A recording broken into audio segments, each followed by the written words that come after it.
Good evening and once again, welcome. This lesson is being recorded for Sunday, October the 13th, 2024. This is the lesson that will be presented when we gather together at 6 o'clock here at the Rose Avenue Church of Christ in Bellflower, California. And as is always the case, if you are in our area, we invite you to come and be with us as we gather together to worship God throughout the week. On Sundays, we have a Bible study at 9:45. Our morning worship service is at 10:50.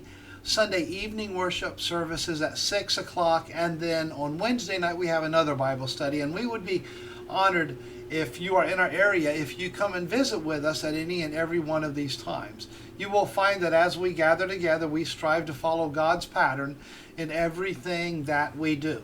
This, of course, being the second Sunday of the month, we are continuing our journey through the Bible, which is a study of the 17 time periods of Bible history. And we are currently continuing our study of the fifth period of Bible history, which is the wilderness wanderings. And in our lesson today, we're going to be dealing with the farewell address of Moses, or the farewell addresses of Moses. We actually have three of them recorded in this particular book here. Now, as we deal with this particular lesson here, we come to the conclusion of the 40 years of wandering of Israel in the wilderness. And if you've been following along with the lessons that I have been presenting, this is actually the 10th lesson dealing with the exodus of Israel from the time that they left Egypt up to Mount Sinai. We began actually talking about this at the beginning of this particular year. Now, as we deal with this, as we look at this particular text, we find that all the generations that had rebelled against God are now gone. As a matter of fact, you read about that in Numbers chapter 26 and in verse 65. The only ones that remain are Joshua and Caleb. And at this time, Moses is still alive, but we know that Moses is about to die. He's giving his farewell address to the children of Israel at this time. Yahweh has begun to show his power to Israel, being able to deliver the land of Canaan to Israel as he had promised them, but also as he had promised to their forefathers.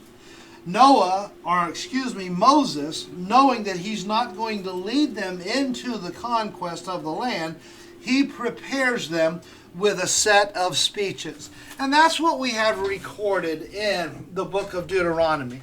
And in this lesson today, we're going to go over some generalities that are associated with the book of Deuteronomy. And I don't have time to go through everything in this book. I encourage you to read this book and notice how much it talks about the commandments and the instructions of God. But we're going to notice a few things about the various speeches that Moses gives. And I'm going to do one more lesson on the book of Deuteronomy, and my plan with that lesson is to look at some applications for today, because there's some significant applications to give consideration to. But in this lesson, what we're going to do is we're just going to do an overview of the book of Deuteronomy. Now, of course, this is the fifth book in the Old Testament. It is the fifth book that is attributed to Moses, and together those five books are described as the Pentateuch. And they are by far the most important books where the Jews are concerned. And that is, they actually set the foundation for the rest of the Old Testament. And for us, as we understand the New Testament, the foundation that's going to lead to Jesus coming to this earth. But the first five books, they are what is accepted by all Jews as authoritative. Back in the first century, when you had the various sects, some of them only accepted the Pentateuch, while others accepted all of the Old Testament as God's divine authority, so on. The meaning of the word Deuteronomy is that of second law. And in reality, it's not really the giving of a second law, but rather it's the second reading of the law that was given to them at Mount Sinai some 39 years earlier in this, even though there are some things in Deuteronomy that are updated as they prepare to enter in the promised land at this particular time. Interestingly, the word Deuteronomy, you go over to Deuteronomy chapter 17 and in verse 8, and what you read in that particular text, it says, "It shall be that when he," that is, when a king is appointed, when he sits on the throne of his kingdom, he shall write for himself a copy of this law in a book from the one before the priests, the Levites." And that word, copy of the law, in the Septuagint, which is the Greek translation of the Hebrew Old Testament, it is this word Deuteronomion, from which we get the word Deuteronomy. So it's talking about a copy of the law. In reality, that's what we have in the book of Deuteronomy. Moses reminding the children of Israel what God's law was about, where they were concerned. Now, concerning this book, what is written in this book, and actually the speeches, they were first actually speeches by Moses. And most of what he spoke to them, he also wrote down. As a matter of fact, if you turn to Deuteronomy chapter 1, and beginning in verse number 1, this is how the book is introduced. It says, "These are the words which Moses spoke to all Israel on this side of the Jordan, in the wilderness, in the plains opposite Suf, between Paran, Tophel, Laban, Hazeroth, and Dizabah, in the 11th, it is 11 days' journey from Horeb by way of Mount Seir to Kadesh Barnea. Now it came to pass in the 40th year, in the 11th month, on the first day of the month, that Moses spoke to the children of Israel according to all that the Lord had given him as commandments to them." So we find, at least in this first speech here, it's the final year and it's the 11th month. So they're going to be entering the promised land in 2 months. And Moses is issuing to them his farewell instructions. Now you will read toward the end of this book, and Deuteronomy has 34 chapters. But in Deuteronomy chapter 31 and in verse number 9, you read there in that text, it says, "Moses wrote this law and delivered it to the priests, the sons of Levi, who bore the ark of the covenant of the Lord, and to all the elders of Israel." So it says that he wrote the things down, and in verse 24 it'll basically say the same thing. When Moses had completed writing the words of the law of the book, when he was finished, he basically commanded them to take the book and put it beside the Ark of the Covenant. So here you find Moses, he first spoke it and then he wrote it down for the people. Deuteronomy as a book, it's a powerful book, as I've said. It's worth reading. It's worth actually studying, because you can find the importance of obeying God in this particular book. And it's frequently quoted in the New Testament. As a matter of fact, when it comes to quotes in the New Testament, Deuteronomy is listed somewhere between the 3rd and the 5th of the books. And of course, that depends on the approach that somebody takes. One of the sources that I looked at described Deuteronomy as the 3rd most quoted in the New Testament, and that particular source only dealt with direct quotes. That is, where it says it is written, and things that are like that. And so that's probably the best one for us to give consideration to. And in that particular source, he noted that Deuteronomy was the 3rd most quoted book in the New Testament, the first being Psalm, the second being Isaiah, and then the 3rd is Deuteronomy, with 44 direct or virtually direct quotes that are found in the book of Deuteronomy. Some of those quotes include Deuteronomy chapter 4 and verse 24, where Moses, speaking to the children of Israel there, makes the point that our God is a consuming fire.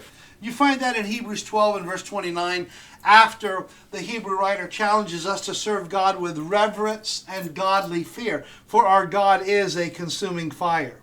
Furthermore, you find in chapter 5 and verse 16 where Moses is recounting the 10 commandments. One of those commandments, the fourth, is honor your father and your mother, that it may be well with you in the land. Jesus actually appealed to that command in Matthew 15 and verse 4 when he was exposing the corruption of the scribes and Pharisees for setting aside that particular commandment. Over in Ephesians 6 verses 2 and 3, where Paul is describing familial relationships, and he talks about how children are to honor your father and mother. And what's interesting in Ephesians 6 is he's actually quoting from the details found in Deuteronomy chapter 5 and verse 16, as opposed to Exodus 20, where the 10 Commandments are first recorded. In Deuteronomy 5 verses 16 through 21, Moses continues to recount the 10 Commandments, and actually begins before 16, but the last 6 commandments, which is where you find this: honor your father and your mother, you shall not kill, you shall not steal, you shall not bear false witness, you shall not covet. All of those commandments, they're actually mentioned several times in the New Testament. In Romans chapter 13 and in verse 9, Paul there talks about all the laws fulfilled in these commands, and namely, you shall love your neighbor as yourself. And he lists the last 6 commandments. In Matthew chapter 9, or the last 5 commandments in Romans 13. In Matthew 19, where Jesus is speaking to the rich young ruler, he mentions this one here: honor your father and mother, and to love your neighbor as yourself. Have you kept the commandments? And he also lists some of these others on that particular occasion as well. So we find it's mentioned there. In Deuteronomy chapter 6 and in verse number 5, you shall love the Lord your God with all your heart, with all your soul, and with all your strength. That's what Jesus quoted when asked in Matthew 22 and verse 37, what is the greatest commandment? Furthermore, in Deuteronomy chapter 6, verses 13, verse 16, as well as Deuteronomy 8 and in verse number 3, we find 3 times Jesus quotes from the book of Deuteronomy as Satan is tempting him in the wilderness at the end of 40 days and 40 nights. Jesus says, it is written, and that's how he answers the temptations of Satan.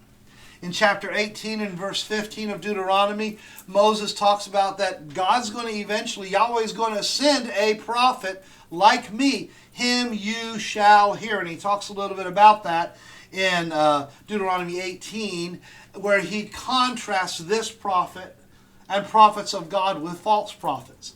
And of course, in Acts 3 and verse 22, Peter actually quotes this verse in a context where he says, that's Jesus. That's the Jesus whom you crucified. So you find the appeal to this. In chapter 25 and verse 4 of Deuteronomy, you read there, you shall not muzzle the ox while it treads out the grain. And in the book of Deuteronomy, that's actually in the midst of a set of just miscellaneous, various miscellaneous commands that the children of Israel are to follow. Of course, in 1 Corinthians 9:9, Paul quotes that in talking about supporting those who give their lives to the proclaiming of the gospel. In Deuteronomy chapter 13, verses 11 through 14, you have in this particular text, and let's go ahead and read this one here. Deuteronomy 30, beginning in verse number 11, and we read in this text here, where the writer says, this commandment which I command you today is not too mysterious for you, nor is it far off. It is not written in heaven that you should say, who will ascend into heaven for us to bring it to us, for us to bring it to us that we may hear it and do it. Nor is it beyond the sea that you should say, who will go over the sea for us and bring it to us that we may hear it and do it. But the word is near you, in your mouth and in your heart, that you may do it. And if you turn over to Romans chapter 10, you find that that is the context that Paul is appealing to, and he leads up with that with you need to confess the Lord Jesus Christ and believe in your heart that God has raised him from the dead. And your salvation is dependent on understanding those particular things. Quoting from Deuteronomy chapter 30. And these are just a handful of the quotes that we find in the New Testament that are based upon the book of Deuteronomy. And you read those, you can see the significance of that book, even for us. And this is a call for us to study the book of Deuteronomy. Now, for a very brief outline of the book of Deuteronomy, I would say that in the first 5 verses we are basically introduced. We are introduced to Moses' farewell address, and let's go ahead and start by reading this text here. Deuteronomy chapter 1, beginning in verse number 1. And we read there, "These are the words which Moses spoke to all Israel on this side of the Jordan, in the wilderness, in the plain opposite Suf, between Paran, Tophel, Laban, Hazeoth, and Dizhab. It is 11 days' journey from Horeb by way of Mount Seir to Kadesh Barnea. It came to pass in the 40th year, in the 11th month, on the first day of the month, Moses spoke to the children of Israel according to all that the Lord had given him as commandments to them, after he had killed Sihon, king of the Amorites, who dwelt in Heshbon, and Og, king of Bashan, who dwelt in Ashtaroth in Adriel. On this side of the Jordan, in the land of Moab, Moses began to explain this law."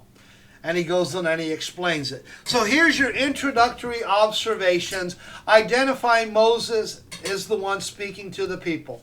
Then beginning in verse number 6 and going through chapter 4, about verse 40, we have the first of 3 speeches. And what you find throughout this speech is Moses is not only commanding them to be obedient to God, but he's also reminding them of their history, how God has sustained them, and also how they have rebelled against God during that time. And he's trying to encourage them to not do that. Then beginning in verse 44 of chapter 4, we find a second speech is recorded. This is the law which Moses set before the children of Israel. And in this particular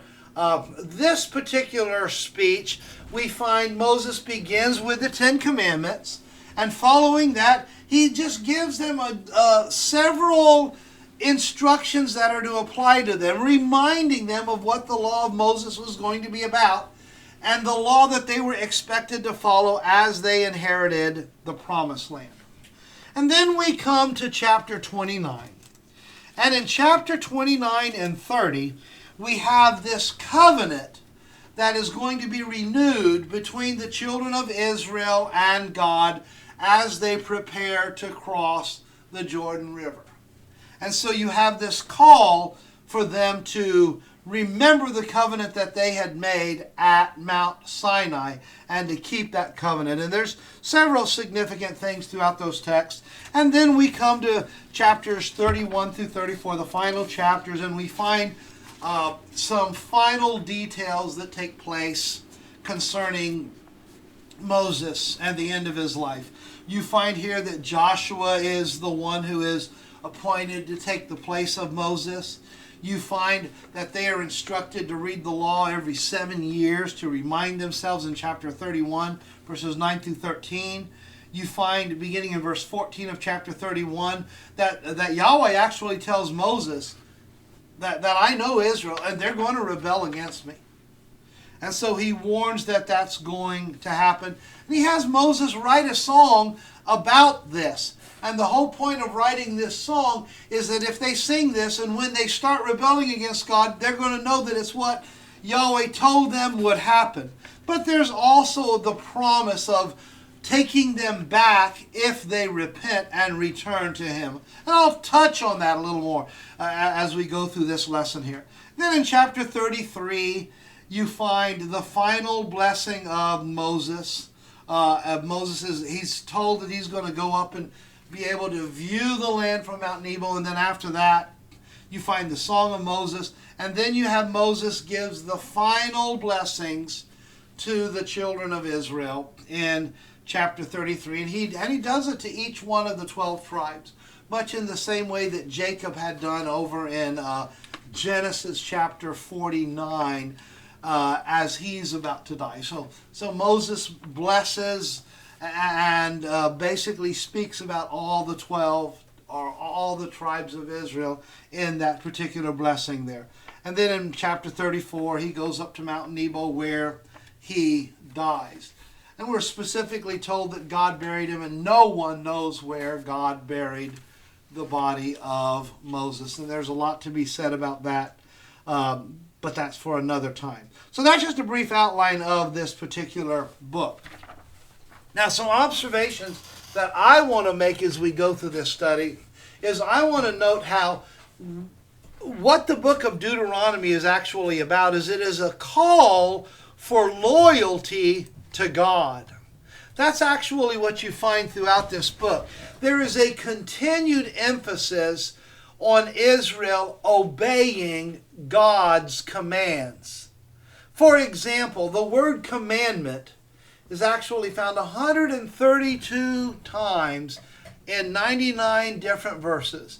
And the overwhelming majority of the time, and it's commandment, commanded, those types of things, the overwhelming majority of time, it's talking about God's commandments. The word statutes. You shall keep my statutes and my judgments and my commandments. Statutes is found some 29 times in this particular book. And that word statutes is actually a word that talks about an authoritative rule or regulation. In other words, instructions are given as to how you are to do various things. And many of these applied to the children of Israel as the nation of God in the land. The word law is found 23 times, referencing the laws of God that he had given to them. The word judgment, which is a word that means established practices or customs that they were to follow after. 22 times that's found in the book. And then the word testimonies is found 3 times in this particular book here. In chapter 4, it's found once in verse 45 and twice in chapter 6. And of course, when you think about the idea of a testimony, you're talking about a solemn declaration. So when you tie all these things together, you can see how important the emphasis on the law of God is where the children of Israel are concerned. Now, in this book, as there's a call for loyalty, it's dealing with this covenant that exists between God and Israel.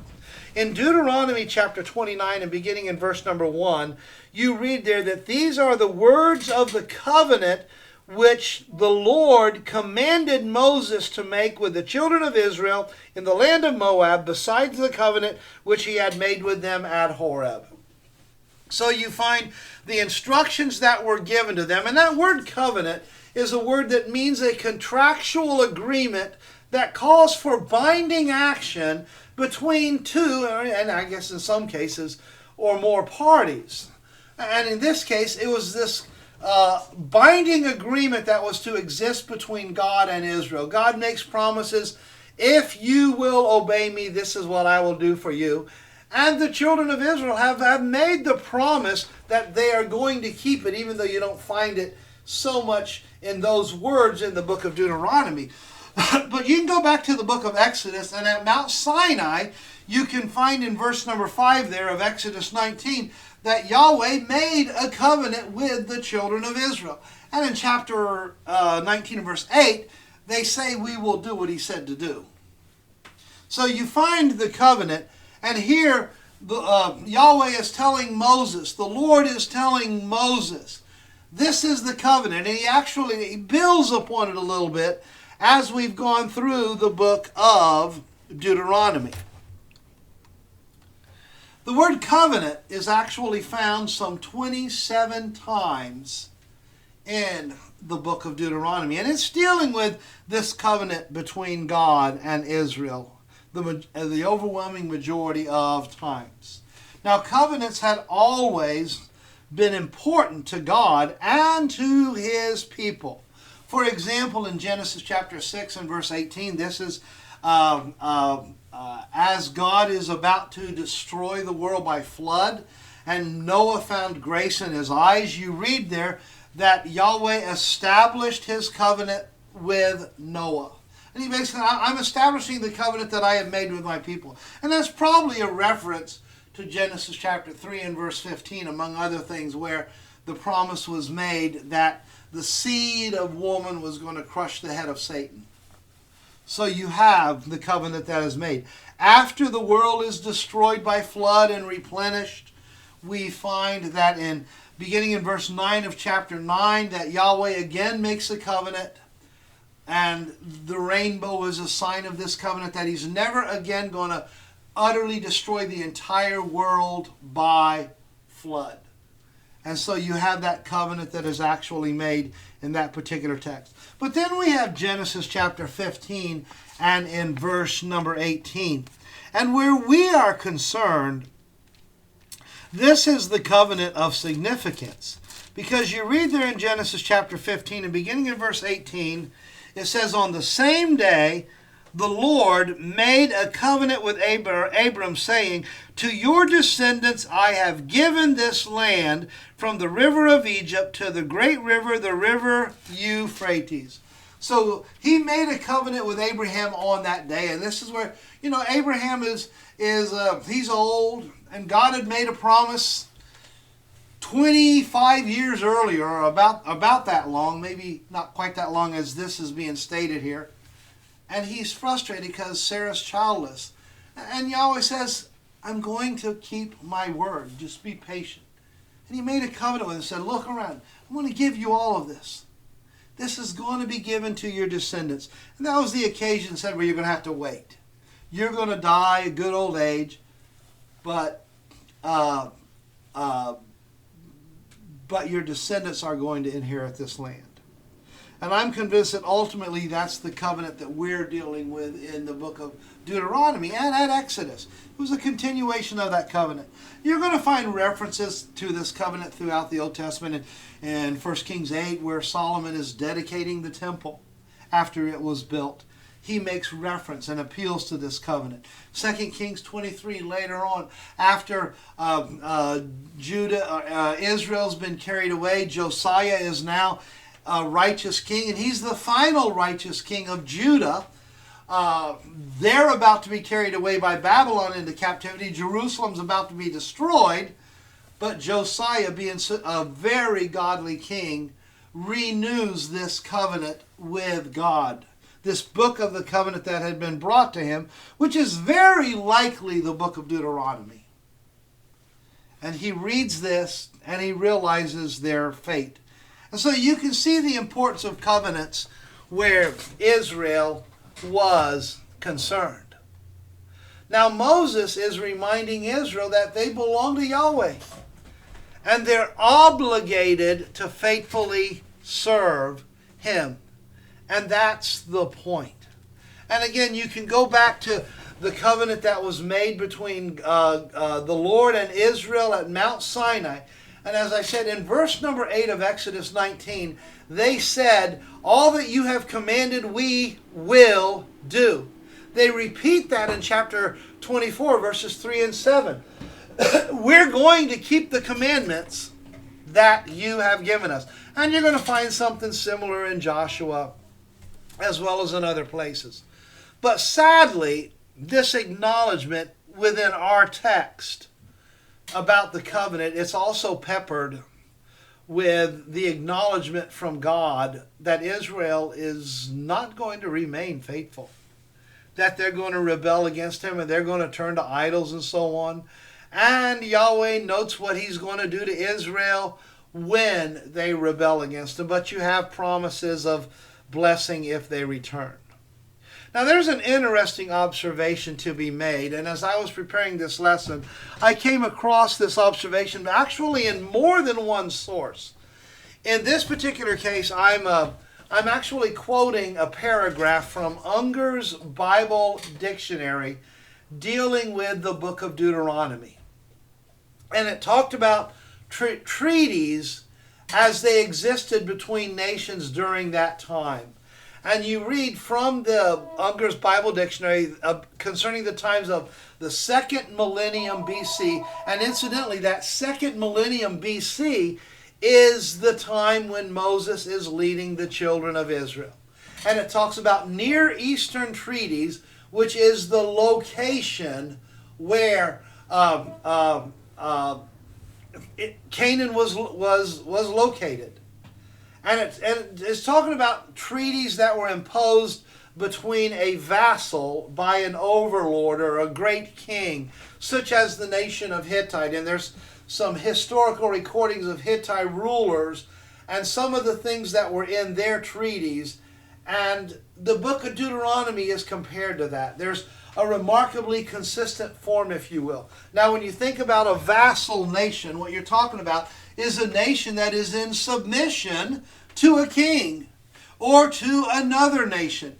And oftentimes you read, even as you're going through the Bible, where kings will say, if you will submit to us, then we'll allow you to live in the land. And basically what was going to happen is they were going to form a treaty with that nation. And what's interesting is this is what you find in some of those treaties. Dealing with this Hittite type treaties, it says, number one, there is a preamble identifying the author of the covenant. Number two, there is a historical prologue stating previous relations between the two parties, if there was any, and past benefactions by the overlord. In other words, this is the history that we have with each other. This is what I have done for you, the overlord would say in times past. Number three, then you have basic and detailed stipulations stating the obligations imposed by the sovereign ruler upon the vassal. Okay, this is the treaty. I am over you, and these are the things that you are obligated to do. Furthermore, a deposit of a copy of the covenant in the vassal's most sacred repository, and typically it would be in the temple of whatever deity. They would deposit a copy of this treaty that took place. Number five, a periodic public reading of the covenant by the vassals. In other words, every once in a while they were to gather together and they were to remind themselves of this treaty, and they were to read it so that they would know what their responsibilities were. Number six, witnesses. Typically it was the gods of the countries involved. And basically as the treaty was written, they would say, our gods are witnesses of these things. And it would be put in a place where it became solemn. Then there's a reading of curses, the punishments that are going to happen if you break the covenant. And if you keep the covenant, number 8, there were blessings associated with keeping it. This would be concluded with a formal oath of obedience. The people would actually take the oath and say, we will do these things. There was a ceremony that ratified the oath. And then finally, there's the declaration of a formal procedure if you break the covenant. And this is from the king to the vassals. If you break this covenant, this is what's going to happen to you. So those are the 11 things that were associated with the treaties of that time. And what's interesting is the way the book of Deuteronomy follows that pattern. I mean, first of all, you begin with this preamble identifying the author. We've already read Deuteronomy 1. I think we've already read it twice in this lesson here. And verse number 1 talks about this is Moses speaking to the people on behalf of God. So you have the author of the covenant is identified, the one who's writing these things down. And then you have this historical prologue. Remember the first speech of Moses beginning in verse 6 of chapter 1 and basically going all the way through chapter 3 and into chapter 4. You find Moses recounts the history of the relationship between God and Israel and in this case, especially their wanderings in the wilderness. So those who were alive, who were at this time less than 60 years of age, but those who had gone from Egypt as children, they've seen all that God has done for them. And that's the way Moses begins what is the book of Deuteronomy, with a brief history lesson of this relationship, both good and bad, between God and the children of Israel. And of course, this is followed by the basic and detailed stipulations that are obligated to be followed.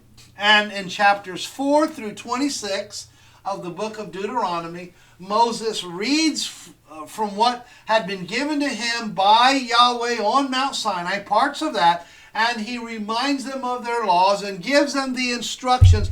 This is the way you are to conduct yourself when you inherit the promised land. A deposit of a copy of the covenant in a sacred repository, as we talked about. Turn over to Deuteronomy chapter 31. And in Deuteronomy chapter 31, here we find, after this instructions are made concerning the covenants that was to exist between God and Israel in 29 and 30.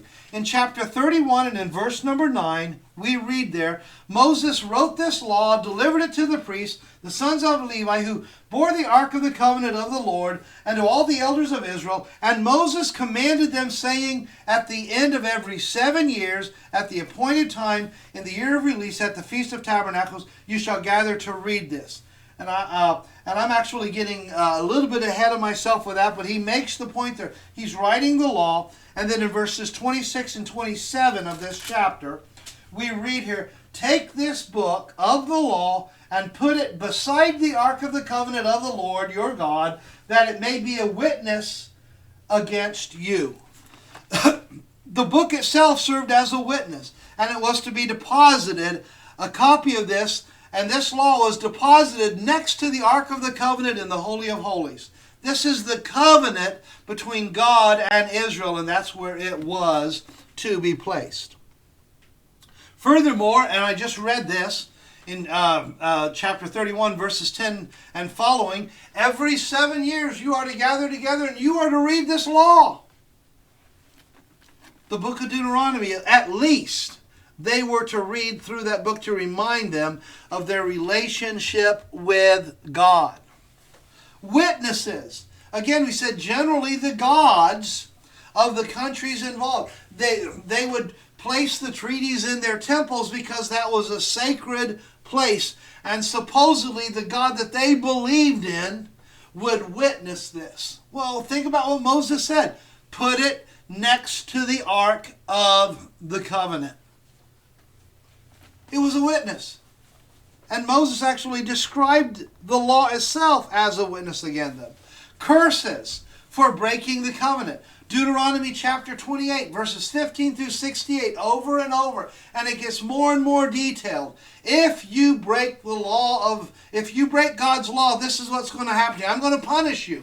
And if you still break my law, I'm going to punish you some more. And if you still break my law, it's going to get worse and worse and worse and worse, until ultimately I wipe you as a dish and you're removed from my presence. But if you keep my laws, and in Deuteronomy 28 verses 1 through 14, you have there the promise, if they obey God, you're going to be abundantly blessed. And he describes the harvest that they're going to endure, the peace that they're going to have, the lack of sickness, the lack of poverty in their land, because they have been obedient to God. And then there's this formal oath of obedience. And again, we noted the third speech. And it doesn't use the term, it doesn't actually use the term that the children of Israel said to God, we will keep this oath, in the book of Deuteronomy.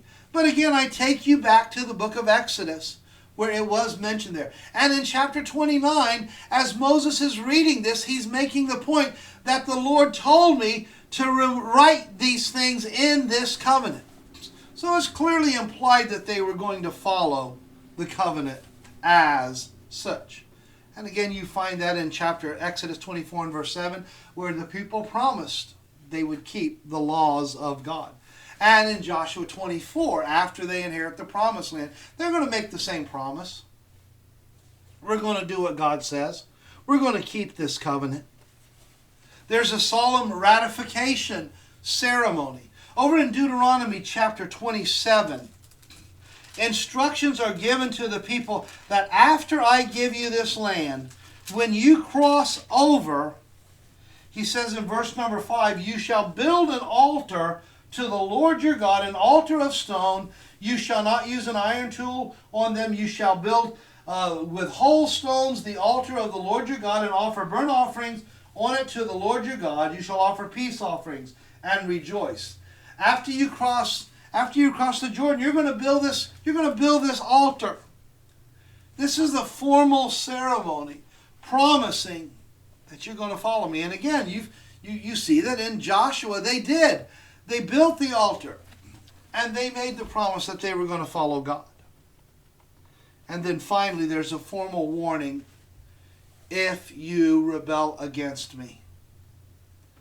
And God warns them in Deuteronomy 30, verses 17 through 19. You reject me, I'm going to reject you.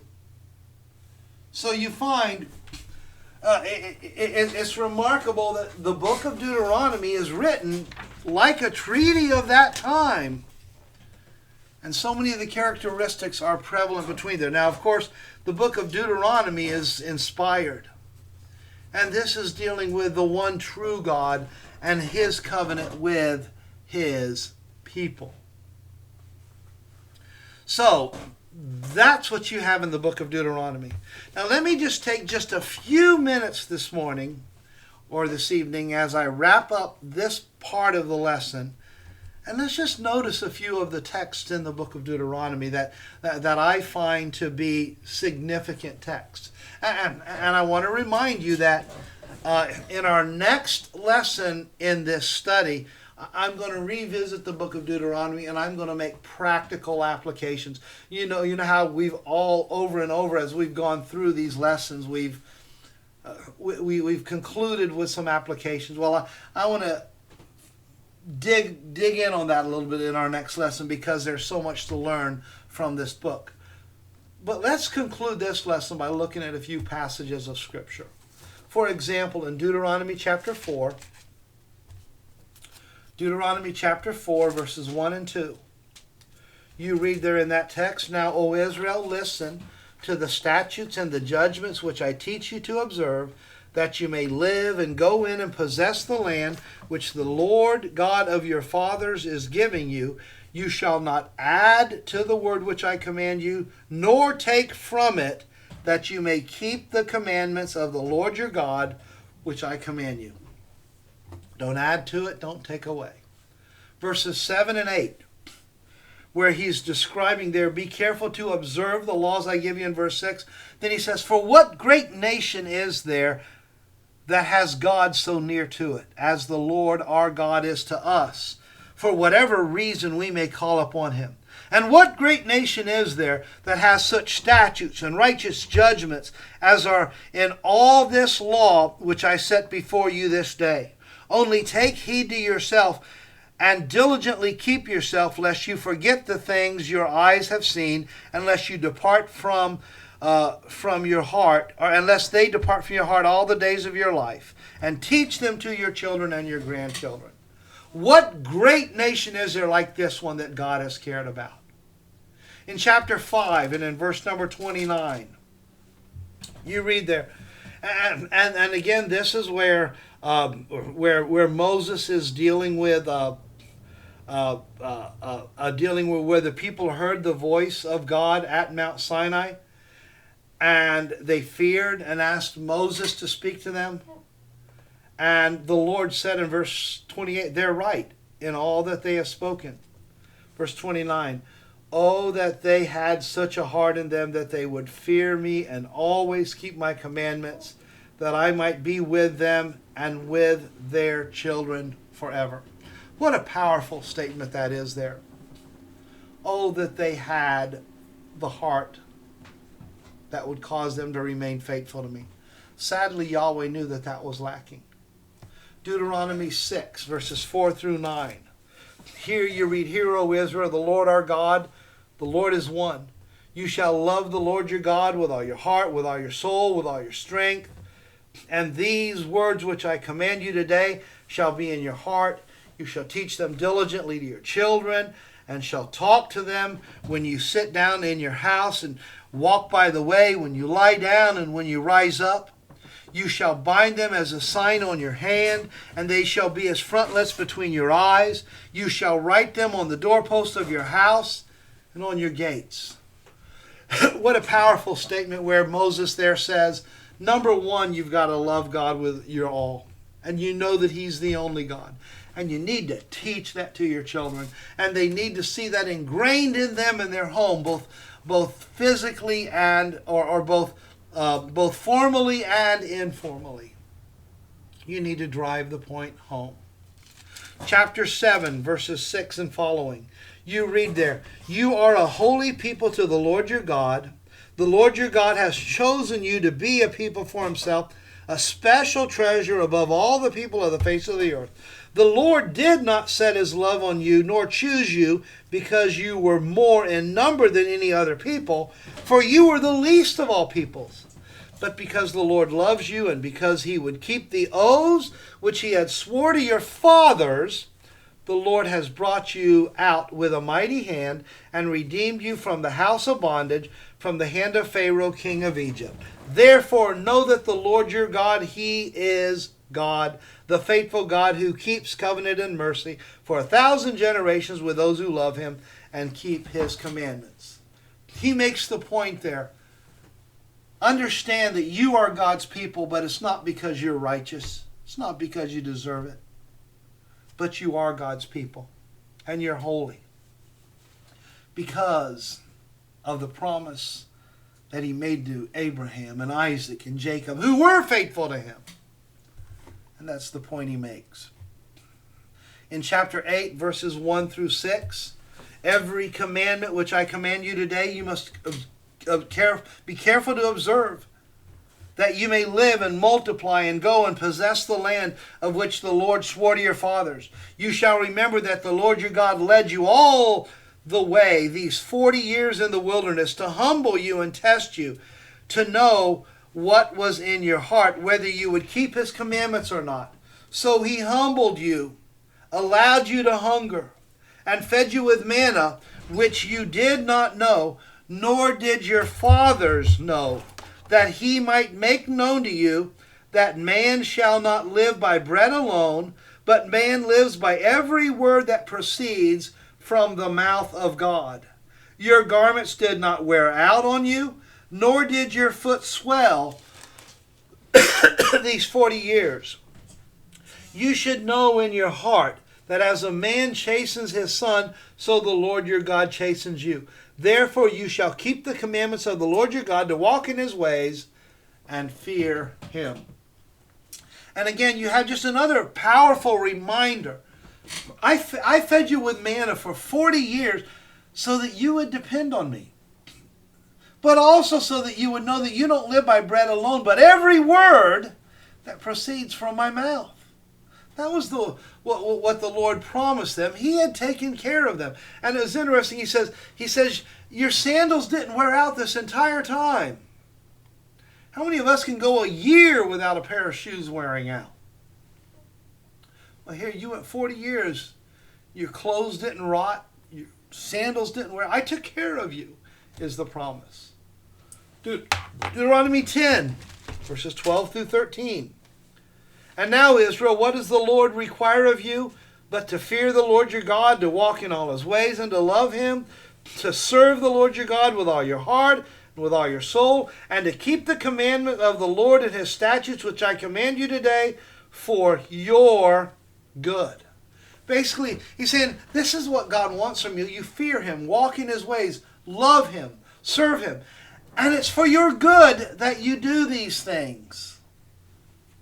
Deuteronomy 12 and in verse number 5. You read there, "But you shall seek the place where the Lord your God chooses out of all the tribes to put His name for his dwelling place, and there you shall go. Basically giving them instructions. I'm going to provide a place for you to assemble, and I expect you to go there. Deuteronomy 29:29. During the time of the covenants, you read there in that verse, the secret things belong to the Lord our God, but those things which are revealed belong to us and to our children, that we may do what all the words of the law. God's told you what you need is ultimately the point. And as we wrap things up, we come to chapter 30 and verses 1 through 3. And in reality, what you have in this text is this is where God comes to Moses and he says, I know that they're not going to keep my covenant. I know that they're going to rebel against me, and all these curses that I've promised, they're going to happen. But if they return to me, I'll take them back. Chapter 30 and verse 1, it shall come to pass that all these things come upon you. When all these things come upon you, the blessings and the curse which I have set before you, and you call them to mind among all the nations where the Lord your God drives you, and you return to the Lord your God and obey his voice according to all that I command you today, you and your children with all your hearts and with all your soul, that the Lord your God will bring you back from captivity and have compassion on you and gather you again from all the nations where the Lord your God has scattered you. So the promise is simply this: if you rebel against me and return, I'll take you back. What a blessing that is. He tells Moses, write a song about this. And that's recorded in Deuteronomy chapter 32. Verses 15 and following in Deuteronomy chapter 30. You read there in that text, see, I have set before you today life and good, death and evil. In that I command you today to love the Lord your God, to walk in his ways, to keep his commandments, his statutes, his judgments, that you may live and multiply. And the Lord your God will bless you in the land which you go to possess. But if your heart turns away so that you do not hear, and are drawn away and worship other gods and serve them, I announce to you today that you will surely perish. You shall not prolong your days in the land which you cross over the Jordan to go in and possess. Verse 30, or 19, verse 19. I call heaven and earth as witness today against you, that I have set before you life and death, blessing and cursing. Therefore, choose life, that both you and your descendants may live, that you may love the Lord your God, that you may obey his voice, and that you may cling to him, for he is your life and the length of your days, and that you may dwell in the land which the Lord swore to your fathers, to Abraham, Isaac, and Jacob, to give them. Notice how he says, I set before you a choice, life and death. Choose life. That's the ultimate pleading of Moses. And that brings me to chapter 34, and this will be our final reading in this particular lesson here. Beginning in verse number 5, we find the conclusion of this book, where it says, So Moses, the servant of the Lord, died there in the land of Moab, according to the word of the Lord. And he buried him in the valley in the land of Moab, opposite of Beth Peor, but no one knows his grave to this day. Moses was 120 years old when he died. His eyes were not dim, nor his natural vigor diminished. And the children of Israel wept for Moses in the plains of Moab 30 days. So the days of weeping and mourning from Moses ended. Now Joshua, the son of Nun, was full of the spirit of wisdom, for Moses had laid his hands on him. So the children of Israel heeded him and did as the Lord had commanded Moses. But since then there has not arisen in Israel a prophet like Moses, whom the Lord knew face to face. and all the signs and wonders which the Lord sent him to do in the land of Egypt before Pharaoh, before all his servants, and in his land, and by all that mighty power and all the great terror which Moses performed in the sight of all Israel. What an epitaph. Moses dies. The people mourn for 30 days. And the book concludes by describing the relationship that Moses had with God. God spoke with him face to face. And there you have the book of Deuteronomy. Moses prepared Israel as best that he possibly could before he left them. And of course, the sad reality is we read about their history, especially getting into the book of Judges and even the latter part of Joshua. You find they remain faithful for a while and then fall away, just like God said would happen. But the message that Moses gives, it lives on. And it's found in all true disciples of both God and in us as disciples of Jesus. The message, the types of things that Moses said ought to live on and must live on in our lives. And may that be our desire.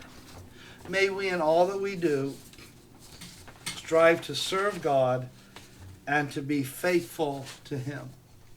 As you examine your life, are you faithful to God? Are you faithful to Jesus? Think about that, and the lesson is yours. And if you would, please bow with me. Our dear God and our Heavenly Father, once again we come to you and we thank you for all the blessings that you've given us. We thank you for Jesus especially. And we thank you for your word through which we have an understanding of what you expect of us, but also what you have done for us. And we thank you for godly examples like that of Moses. No, he was not perfect, but he loved you. You spoke with him face to face. And we can learn so much from his admonitions. Help us to carefully study this book as well as all of your word, and help us to learn from it and seek to apply it to our lives. Go with us through this day. Go with us through this week, and in all things, be with us as we strive to be pleasing to you. We pray this in the name of Jesus, and amen. And again, and as always, thank you for listening. I hope you found some benefit in the things that have been said in this lesson.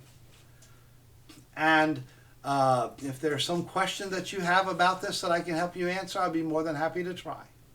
Thank you for listening today, and have a good day and a good week. And Lord willing, I will see you next week. Goodbye.